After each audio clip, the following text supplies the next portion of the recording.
الحمد لله نحمده ونستعينه ونستغفره ونؤمن به ونتوكل عليه ونعوذ بالله من شرور أنفسنا ومن سيئات أعمالنا من يهده الله فلا مضل له ومن يضلله فلا هادي له ونشهد أن لا إله إلا الله وحده لا شريك له ونشهد أن سندنا ونبينا وحبيبنا ومولانا محمدا عبده ورسوله أما بعد فأعوذ بالله من الشيطان الرجيم بسم الله الرحمن الرحيم إليه يصعد الكلم الطيب الآية وقال النبي صلى الله عليه وسلم كلمتان حبيبتان إلى الرحمن خفيفتان على اللسان ثقيلتان في الميزان سبحان الله وبحمده سبحان الله العلي العظيم أو كما قال عليه الصلاة والسلام. حضرات گرامی،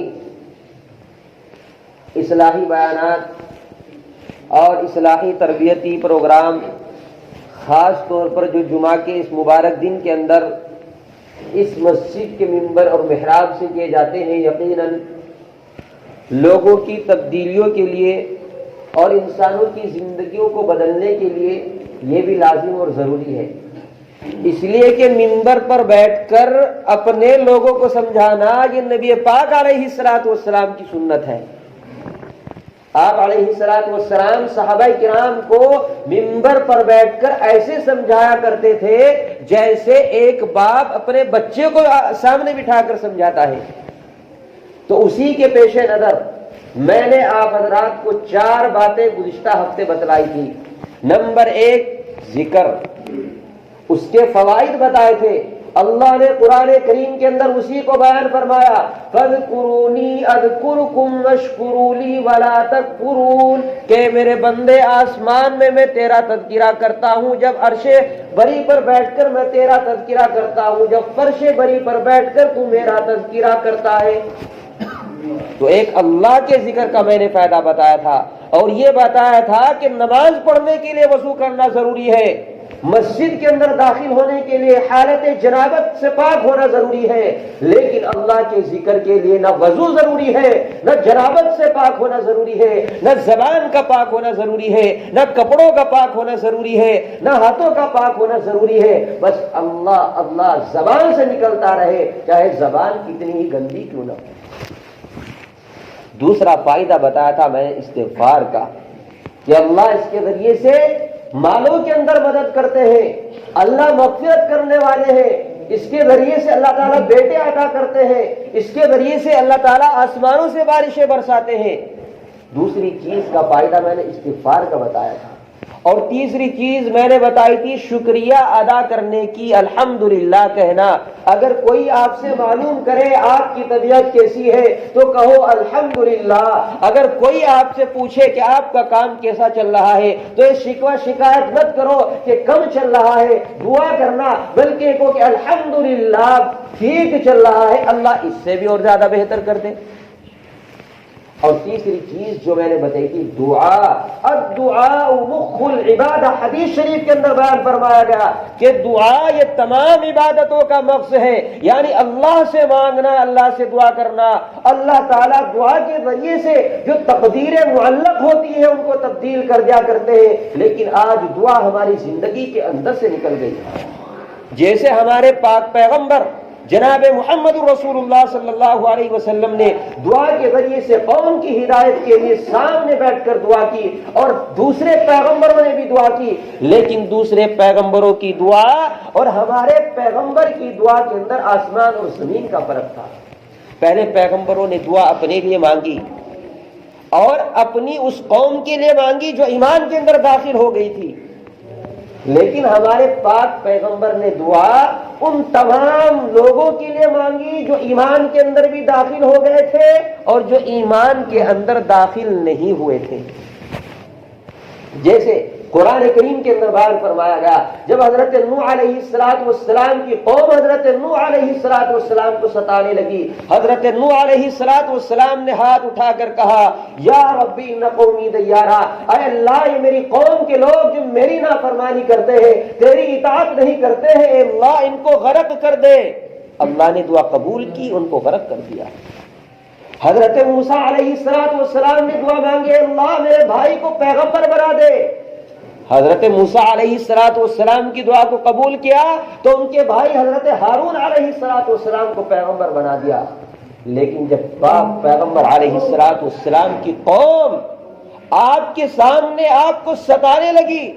آپ کے اوپر اوجھڑیاں ڈالنے لگی، آپ کے اوپر پتھر پھینکنے لگی، آپ کے نالے مبارک پتھروں کی وجہ سے خون سے آلود ہو گئے، تو آپ علیہ السلام طائف کے میدان میں جب دعوت و تبلیغ کے کام کے لیے، قوم کی ہدایت کے لیے، اللہ کے قرآن کی دعوت کو دینے کے لیے، رسول اللہ صلی اللہ علیہ وسلم اپنی سنتوں کے پیغام کو عام کرنے کے لیے نکل رہے تھے، قوم کے لوگ آپ کو گالیاں دے رہے تھے، آپ پر پتھر پھینک رہے تھے، عرش معلیٰ سے اللہ تعالیٰ دیکھ رہے تھے، جبرائیل امین دیکھ رہے تھے کہ اللہ پہلے پیغمبروں نے دعا مانگی، ان کی دعا کو قبول کر لیا، لیکن ہم سے دیکھا نہیں جا رہا ہے۔ اے اللہ یہ طائف کے چند لوگ آپ کے پاک پیغمبر پر پتھر برسا رہے ہیں، نالین مبارکین خون آلود ہو چکے ہیں، اے اللہ ہمیں حکم دے ہم ان پہاڑوں کے ذریعے سے ان کو ہلاک کر دے۔ اللہ تعالیٰ نے کہا نہیں، جب تک میرے پاک پیغمبر کی زبان سے کوئی کلمہ نہ نکل جائے تب تک میں کوئی فیصلہ نہیں کر سکتا۔ آسمان سے آواز آئی اے پیغمبر یہ آپ کی قوم کے لوگ آپ کو پتھروں کے ذریعے سے ہلاک کرنا چاہتے ہیں، آپ کی جوتیاں نالین مبارکین خون آلود ہو چکی ہیں، آپ ایک مرتبہ پیغمبر اشارہ تو کر دیجئے،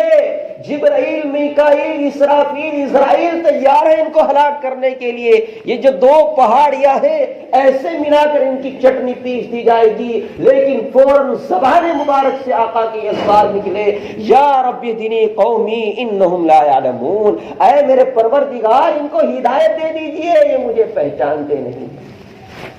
یہ پاک پیغمبر کی صفات تھی، یہ کہا یہ مجھے پہچانتے نہیں ہیں، اور خانہ مبارکہ کی چادر اور دیوار کو پکڑ کر یہ دعا کہ اللہ پہلے پیغمبروں کی دعا کے ذریعے سے قوم کو ہلاک اور برباد کیا، لیکن میری قوم اور میری امت کو ہلاک اور برباد نہ کرنا۔ آج کتنے لوگ پاک پیغمبر کی سنتوں کو اور سیرتوں کو پہچانتے ہیں، اس سے اندازہ کر لیجئے اللہ تعالیٰ اتنے ناراض ہیں، پتہ نہیں کون سے گناہ امت کر رہی ہے۔ مسجدیں بند کر دی گئی تھی، یہاں تک کہ خانہ کعبہ کا دروازہ بند کر دیا گیا تھا، بیت اللہ کا طواف بند کر دیا گیا تھا، مسجد نبوی کے دروازے بند کر دیے گئے تھے، وہاں کی حکومتوں نے پابندی لگا دی تھی کہ دوسرے ملک کے آدمی خانہ کعبہ کا طواف کرنے کے لیے، مسجد نبوی کے اندر داخل ہونے کے لیے، آقا مبارکہ کی قبر کی زیارت کرنے کے لیے نہیں آ سکتے۔ پتہ نہیں یہ بیماری تھی، اللہ کا عذاب تھا، اللہ نے ہمارے گناہوں کی وجہ سے ایسی ہلاکتیں ہمارے اوپر ڈالی کہ مسجدوں کے اندر تالے لگا دیے، خانہ کعبہ کو بند کر دیا گیا۔ اے اللہ پتہ نہیں اس قوم کے اوپر کون سا عذاب نازل ہونے والا ہے۔ ہلاکت پوری قوم کے اوپر اس لیے نہیں آئی کہ خانہ کعبہ کی چادر کو پکڑ کر میرے پیغمبر نے آپ لوگوں کے لیے دعا مانگی، لیکن جمعے کا دن ہوتا ہے، دیکھو مسجد ماشاءاللہ بھر گئی، اوپر بھی ساتھی ہوں گے، جیسے امام صاحب نے